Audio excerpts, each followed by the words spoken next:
Selamat malam Sobat Ilmiah. Pada malam hari ini kita akan mendiskusikan, membahas tentang skala Likert, skala yang sudah sangat populer, terutama dalam penelitian-penelitian keperilakuan. Jadi, ini topik kita adalah skala Likert, perbedaan pandangan, skala ordinal atau skala interval. Ini karena masih sering terjadi perbedaan pandangan. Apakah skala Likert itu termasuk skala ordinal atau skala interval? Kita lihat pembahasan ciri-cirinya, ciri-ciri skala Likert dibandingkan dengan ciri-ciri skala ordinal maupun ciri-ciri skala interval supaya kita bisa menyimpulkannya. Skala Likert itu pertama kali dikembangkan oleh Francis Likert tahun 1932. Ini adalah seorang ahli psikologi dari Amerika Serikat. Skala Likert digunakan untuk mengukur sikap, pendapat, dan persepsi seseorang tentang fenomena sosial. Sehingga skala Likert ini sangat populer pada penelitian keperilakuan. Hal ini terlihat dari sebagian besar penelitian keperilakuan itu menggunakan skala Likert untuk mengukur variabel. Karena skala Likert ini mudah digunakan dan mudah dipahami oleh responden. Ini alasan yang menyebabkan mengapa skala Likert ini sangat populer pada penelitian-penelitian keperilakuan. Skala Likert memiliki karakteristik bahwa skalanya itu selalu gasal, tidak pernah genap. Sehingga tidak ada skala Likert yang genap. Skala Likert 3 poin, 5 poin, 7 poin, 9 poin, 11 poin. Selalu gasal. Kemudian jawaban di tengah atau poin yang tengah itu adalah netral. Bukan cukup, tapi netral. Kemudian pertanyaan dapat berupa pertanyaan positif dan dapat juga pertanyaan negatif. Biasanya ini dikombinasikan. Ada pertanyaan yang positif, ada yang negatif. Itu adalah untuk menghindari bahwa si pembaca itu, apakah si responden itu benar-benar membaca kuesionernya atau tidak. Kemudian karakteristik yang berikutnya adalah jawaban tidak mesti tentang persetujuan. Jadi jawabannya tidak mesti tentang sangat setuju sampai dengan sangat tidak setuju. Tergantung kepada konteks indikator yang ditanyakan. Nah, ini adalah contoh skala Likert. Apakah pelayanan rumah sakit ini sesuai dengan apa yang saudara harapkan? Sangat sesuai, netral, tidak sesuai, sangat tidak sesuai. Ini adalah skala Likert 5 poin. Tengah-tengahnya adalah netral. Yang ditanyakan adalah tentang kesesuaian. Kemudian yang berikutnya, di antara skala Likert 5, 7, 9 itu ya, atau bahkan ada yang 3 atau 11, yang paling banyak digunakan adalah 7 poin. Ini karena ada beberapa alasan. Yang pertama, beberapa hasil penelitian membuktikan bahwa skala Likert 7 poin itu lebih disukai oleh responden dibandingkan yang terlalu kecil, misalnya 3 poin atau 11 poin. Kemudian yang berikutnya, skala Likert dengan poin yang lebih banyak, misalnya lebih banyak dari 7 poin maksud saya, misalnya 9 poin atau 13, akan menyulitkan responden untuk membedakan setiap poin skala pengukuran, misalnya antara sangat setuju dengan sangat-sangat setuju. Itu akan relatif menyulitkan. Kemudian skala Likert 7 poin akan memberikan responden pilihan yang lebih banyak dan meningkatkan diferensiasi poin dibandingkan jika skala Likert menggunakan 5 poin atau hanya 3 poin. Kemudian yang berikutnya, ini berdasarkan hasil penelitian juga, bahwa skala Likert 7 poin itu mempunyai reliabilitas, validitas, kekuatan diskriminasi, dan stabilitas yang lebih baik dibandingkan skala Likert dengan poin yang lain. Nah, ini yang alasan-alasan kenapa skala Likert 7 poin itu paling banyak digunakan pada penelitian. Kemudian tadi di depan sudah saya sampaikan bahwa yang namanya skala Likert itu tidak mesti menanyakan tentang persetujuan suatu objek. Jawabannya tidak mesti sangat setuju sampai dengan sangat tidak setuju, tergantung kepada konteks indikator tersebut. Ini saya ambilkan contoh skala Likert yang disampaikan, yang dirangkum oleh Pak Gias dalam artikel tahun 2006 dalam artikelnya Likert Scale Response Answer Clemson International Institute for Tourism and Research Development. Sengaja saya tidak terjemahkan karena saya khawatir menerjemahkan malah mengartikannya beda. Kalau yang ditanyakan adalah tentang level of acceptance, maka jawabannya dari totally unacceptable sampai dengan perfectly unacceptable.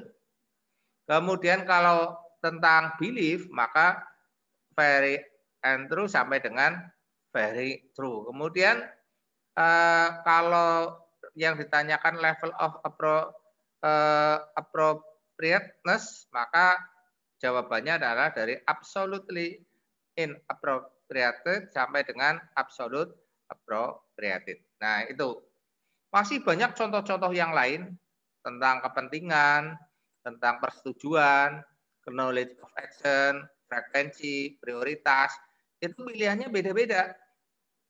Jadi kita tidak terpatok sama sangat setuju sampai dengan tidak setuju. Ini adalah contoh-contoh nih ya, contoh-contoh tentang skala Likert yang disampaikan oleh Pak Gias tahun 2006. Kemudian yang berikutnya, seringkali kita menemukan kesalahan di dalam menyusun skala Likert.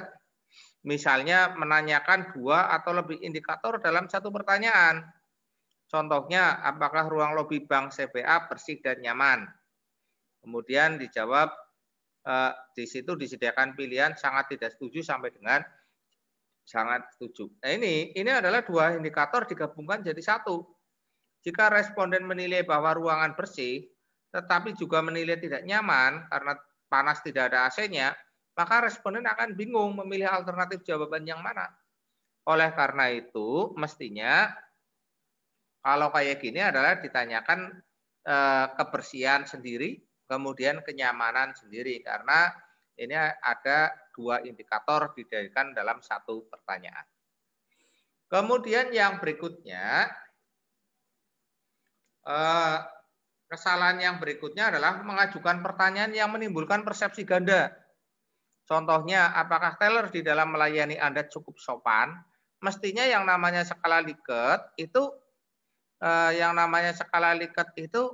kutubnya positif atau negatif sekalian. Tidak ada yang tengah-tengah, cukup sopan.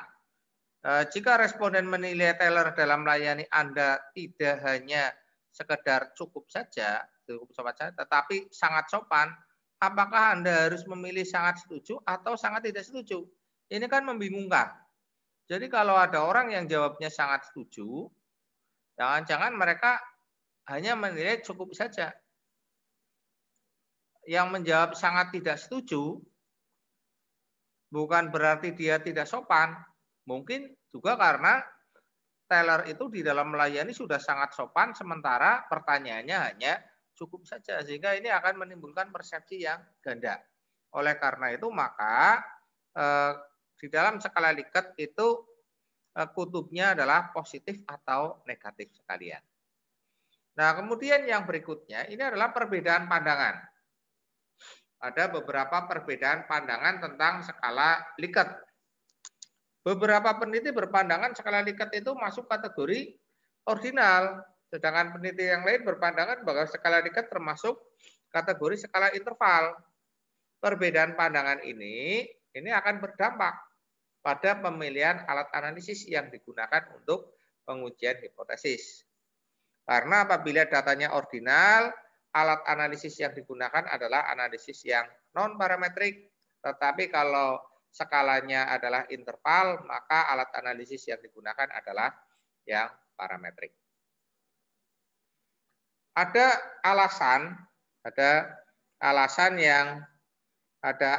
yang menyatakan bahwa skala Likert itu adalah interval. Alasannya apa mereka? Alasannya karena skala Likert itu merupakan skala interval, karena skala Likert telah mengukur sikap seseorang terhadap suatu objek pada kesatuan perasaan kontinum yang berkisar dari sikap positif sampai dengan sikap sangat negatif, sehingga berpandangan bahwa skala Likert itu adalah skala interval. Apalagi kalau dibandingkan kalau datanya itu normal, semua indikator normal, kemudian dianalisis dengan yang sudah ditransformasikan ke interval dengan yang tidak akan menghasilkan simpulan yang sama. Nah, ini mereka yang berpandangan bahwa skala Likert adalah interval. Kemudian yang berikutnya, yang berpandangan bahwa skala Likert itu adalah skala ordinal. Ini karena bagaimana alasannya? Sangat setuju pasti lebih tinggi dari yang setuju. Yang setuju lebih tinggi daripada yang netral. Yang netral pasti lebih tinggi daripada yang tidak setuju. Sedangkan yang tidak setuju pasti lebih tinggi daripada yang tidak setuju. Itu semacam itu. Namun jarak antara setuju ke sangat setuju ke setuju, dari setuju ke netral dan seterusnya itu tidak sama. Oleh karena itu, data yang dihasilkan oleh skala Likert adalah ordinal. Ini pandangan yang berpandangan bahwa skala Likert itu adalah ordinal. Misalnya ada 3 gadis, yang satu pakai baju merah, satu pakai baju kuning, satu pakai baju hijau. Yang paling cantik mana? Yang baju merah. Nomor 2 mana? Yang baju kuning. Berarti yang lebih cantik yang mana? Yang lebih cantik ya yang merah. Berapa selisih cantiknya dengan yang kuning? Kita tidak bisa. Karena itu baru ordinal. Dan kemudian yang berikutnya, apakah setuju? Skor 4 ya. Sama dengan 2 kali tidak setuju. Skor 2. Kan enggak. Nah, oleh karena itu, maka ini belum bisa dilakukan operasi matematika. Sehingga masih dianggap sebagai skala ordinal. Nah, ini tadi adalah karakteristik daripada skala Likert. Nah, ini kita bandingkan. Kalau skala ordinal bagaimana? Skala sudah memiliki tingkatan, tetapi jarak antar tingkatan belum pasti. Misalnya, sikap responden yang menilai sangat enak itu lebih tinggi dari yang enak. Sikap responden yang menilai enak lebih tinggi dari yang tidak enak, dan seterusnya. Tetapi berapa selisih enak antara yang sangat enak dengan enak belum jelas. Oleh karena itu, maka skala Likert masuk ordinal. Kemudian yang meyakinkan kedua, itu di dalam skala Likert belum bisa dilakukan operasi matematika. Misalnya pada Likert 5 skala. Maka tidak dapat jika tidak puas, itu skornya 2, ditambah tidak puas, skornya 2, menjadi 4, menjadi puas. Kan nggak bisa. Oleh karena itu, ini meyakinkan bahwa skala Likert adalah skala ordinal. Tapi kalau skala interval, ciri-cirinya adalah harus seperti ini. Sudah memiliki, tetapi jarak antar tingkatan sudah pasti. Misalnya, selisih panas 30 derajat Celcius dengan 20 derajat Celcius adalah 10 derajat Celcius. Kalau ini kan sudah pasti jaraknya. Karena ini adalah skala interval. Sementara kalau yang tadi antara yang sangat enak dengan enak, kita sudah tahu bahwa sangat enak itu lebih enak daripada yang hanya enak saja, tetapi selisih enaknya berapa belum bisa menjawab. Kemudian tidak ada kategori atau pemberian kode seperti pada nominal atau ordinal. Pada skala Likert itu masih ada kategori. 1 itu adalah sangat tidak enak, 2 itu adalah tidak enak, 3 netral. Itu adalah berupa kategori juga, masih berupa kategori.